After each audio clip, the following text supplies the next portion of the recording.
பலரும் வாழ்க்கையில் என்ன செய்ய வேண்டும், அதை எப்படி தயாராக வேண்டும் என்று எண்ணிக்கொள்கிறார்கள். அவர்கள் திறமைகள், வாய்ப்புகள், வெற்றி ஆகியவற்றில் கவனம் செலுத்துகிறார்கள். ஆனால் அவர்கள் வளர்க்க வேண்டிய நல்ல பண்புகளை மிகச்சிலரே கவனிக்கிறார்கள்.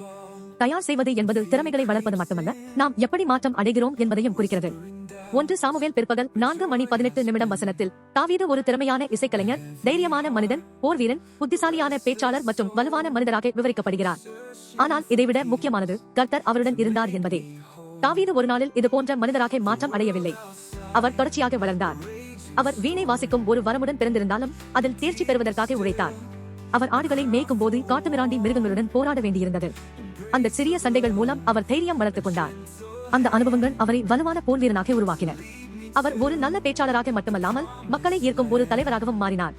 பைபிளில் தாவீது அழகானவர் என்று கூறப்பட்ட போது அது அவரது வெளிப்புற தோற்றத்தை மட்டுமல்ல, அவருடைய பண்பு, அனுபவம், கட்டுப்பாடு மற்றும் தேவனுடைய முன்னிலை ஆகியவை அவரை தனித்துவமாக்கின என்பதையும் குறிக்கிறது.